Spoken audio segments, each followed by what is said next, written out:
Mob এক জিনিস আর কিছু কিছু ক্রাইম, স্পট ক্রাইম এক জিনিস। সবগুলোর সাথে তো মব গুলিয়ে ফেললে হবে না।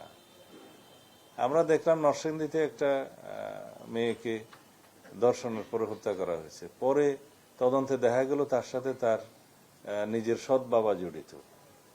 কিন্তু প্রাথমিকভাবে আমরা যারা ধর্ষণের সাথে জড়িত ছিল তাদের বিরুদ্ধে মামলা নিয়েছে এবং 48 ঘন্টার ভিতরে সমস্ত আসামিকে অ্যারেস্ট করা হয়েছে, তারা কাস্টডিতে আছে এবং অনেকে স্বীকারোক্তি দিয়েছে।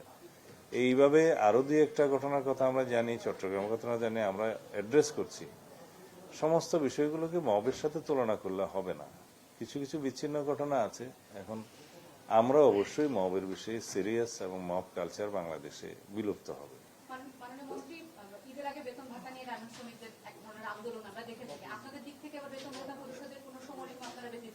না, রমজানের আগে মানে ঈদের আগে আমরা গার্মেন্টস অ্যাসোসিয়েশনের বিজিএমইএ নেতৃবৃন্দ এসেছিলেন, বিটিএমইএ, বিকেএমইএ, তাদের সবার সাথে কথা হয়েছে। তারাও খুব আন্তরিক, যাতে উইথ এ ফিউ এক্সেপশন সব ক্ষেত্রেই তারা আশা করছেন যে সবকিছুই তারা ঈদের আগে বেতন ভাতা বোনাস ইত্যাদি পরিশোধ করতে পারবেন।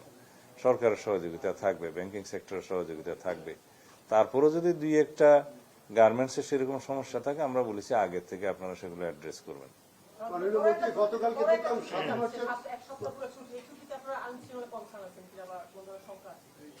আমরা যথেষ্ট অর্গানাইজড, এই ছুটিতে ইনশাআল্লাহ মানুষ স্বস্তি পাবে, শান্তি পাবে। কালকে দেখলাম 7 মার্চের ভাষণ প্রচারের জন্য একজনকে গ্রেফতার করা হয়েছে ঢাকা বিশ্ববিদ্যালয়ে। বিষয়টাকে আপনি কিভাবে ব্যাখ্যা করেন?